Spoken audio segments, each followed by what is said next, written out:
কারা করলো, আমার প্রতিপক্ষ রাজনৈতিক দল আমার নামে মিথ্যে কোনো অভিযোগ করলো কিনা, কিংবা আমি দলের কোনো অন্তর্দ্বন্দ্বের শিকার হলাম কিনা, আমি সন্ধ্যাবেলা সাংবাদিক সম্মেলন করে জানাবো। আমি নিশ্চিতভাবে দলের ঊর্ধ্বতন কর্তৃপক্ষকে জানিয়েছি, তারাও আমাকে বাহবা দিয়েছেন যে তোমার বাড়িতে 3.5 ঘন্টা ধরে সার্চ করে আমার বাড়িতে একটা কোনো জিনিস পাননি। শুধু আবারও বললাম, যারা সেটাও লিখে দিয়ে গেছেন, আপনারা নিয়ে নিন। আমাকে একদম স্ট্যান্ড মেরে তারা দিয়ে গেছেন।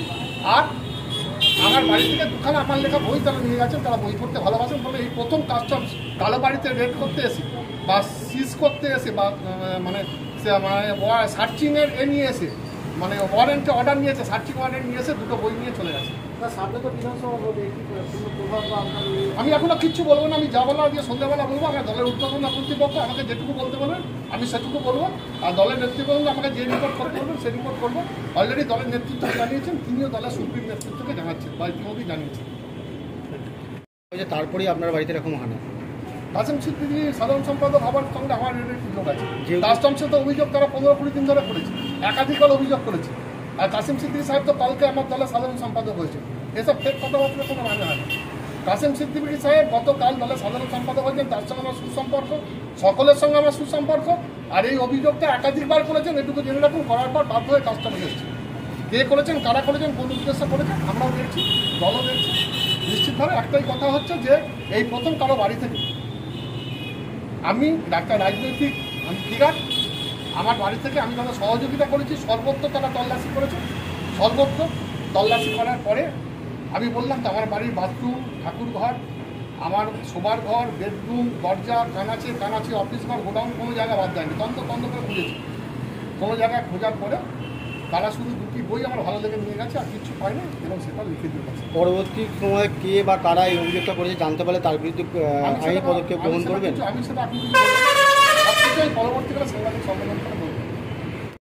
হ্যাঁ, 6:30টার সময় হঠাৎ এসেছিলেন অপরিচিত মানুষ, ওনারা বলেন আমরা কাস্টমস থেকে এসেছি, আপনার এখানে আমার যে সার্চিং অর্ডার আছে একটা সার্চ অর্ডারে সার্চ করুন। কিন্তু এখন তো জানো দিনকাল খুব খারাপ, কোনো মানুষ অনেক সময় ভুয়ো এড়িয়ে চলে আসে বাড়িতে সকালবেলা। আমরাও কাস্টমস বলতে বুঝিনি, কাস্টমসের সঙ্গে আমাদের কোনো সম্পর্ক নেই, কাস্টমসের বিন্দু বিসর্গের সঙ্গে আমাদের কোনো সম্পর্ক নেই, আমাদের পরিবারের কারণেই নেই। তো যাই হোক, আমি লোকাল থানার ওসিকে আমার সিকিউরিটিকে ইনফর্ম করলাম, সিকিউরিটি এলেন, লোকাল থানার ওসি এলেন।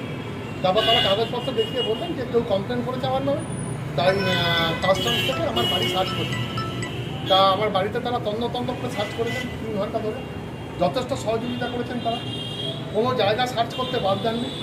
আমার গাড়িগুলো পর্যন্ত সার্চ করেছেন, আমার গোডাউন যেটা পার্টির গোডাউন সেটাও সার্চ করেছেন, আমার ঠাকুর ঘর সার্চ করেছেন, বাথরুম সার্চ করেছেন। এবং সত্যি সার্চ করার সময় ওনারা বলছেন আমাদের কিছু করার নেই, আমরা একটা সিজার পেয়েছি এবং সার্চিং অর্ডার দিয়েই আপনাদের কাছে এসেছি, কেউ কমপ্লেন করেছে আপনার নামে। এইটুকুই শুধু আমি এখন বলবো। আমি দলের ঊর্ধ্বতন কর্তৃপক্ষকে ইতিমধ্যে জানিয়েছি, কারণ সার্চিং চলাকালীন আমাদের ফোনগুলো পর্যন্ত ওনারা সিজ করে রেখেছিলেন। আমাদের বাড়ির সকলের ফোন সিজ করা ছিল, বাড়িতে কারোর প্রবেশের অধিকার বন্ধ ছিল। এর সাথে সাথে আমার মেয়ে যে ডানকুনির ফ্ল্যাট থাকে সেই ফ্ল্যাটও তারা সার্চ করেছে এবং সার্চ করেছে। সেখানে শুধু একটাই কথা বলবো, সার্চের পরে তারা যা রিপোর্ট দিয়ে গেছে সেই সার্চ রিপোর্টে নীল, আমার বাড়িতে আমার ফ্ল্যাটে কিচ্ছু পাইনি। এবং বললেন আমি খুব বিরল মানুষ, 3.5 ঘন্টা ধরে সার্চ করার পর কাস্টমস তার বাড়িতে কিছু পেল না। একটা ভুয়ো অভিযোগ, কারা করেছে কী করেছে আমি পুঙ্খানুপুঙ্খভাবে দলের উচ্চতর নেতৃত্ব পর্যন্ত অলরেডি জানিয়েছি। এর বেশি আমি এখন মুখ খুলবো না, আমাকে দল মুখ খুলতে বারণ করেছে। আমি সবটাই জানাবো। এই সার্চিং চলাকালীন কারা আমার বাড়ির আশপাশে এসেছিল, তারা আমার বাড়ির আশপাশে বসেছিল, কী তাদের উদ্দেশ্য ছিল, সমস্তই তদন্ত করছে দল, তদন্ত করছে প্রশাসন, তদন্ত করছে। অলরেডি এসপি সাহেবও ব্যাপারটা জানেন, সবাই জানেন। যাই হোক, দিনের শেষে আপনারা একটা নিতে পারেন যে সার্চিং করেছে আমার বাড়িতে এবং ফ্ল্যাটে দুটো জায়গাতে, তারা কিচ্ছু পাইনি, নীল দিয়ে গেছে। বাকি যেটুকু যা বলার আমি সন্ধ্যাবেলা আমি দলের সঙ্গে কথা বলে আমার ঊর্ধ্বতন নেতৃত্বকে আমি জানিয়েছি, তাদের সঙ্গে কথা বলে আমি সন্ধ্যাবেলা সাংবাদিক সম্মেলন করে জানাবো। এটা কি রাজনৈতিক কোনো চক্রান্ত বলে মনে করছেন? মন্তব্য করবো না, রাজনৈতিক মন্তব্য না, আমি অন্তর্দ্বন্দ্বের শিকার, আমি কোনো মন্তব্য করবো না।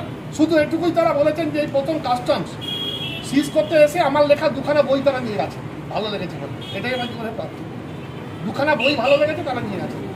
এবং কাস্টমস থেকে এসেছিল, এবং কাস্টম থেকে আসার পর আমি ইভেন আমার বাড়িতে টাকা পয়সা সোনা দানা যেগুলো অসঙ্গতিপূর্ণ সেগুলো কিন্তু পারে, তাই তারা দিয়ে গেছেন যে operation nothing incremented has found, এটা লিখে দিয়ে গেছেন দুটোতে। এবং সেখানে ডিটেলসে লিখেছে সার্চ করার সময় তারা সহযোগিতা করেছে এবং আমরা তাদের থেকে কিছু পাই।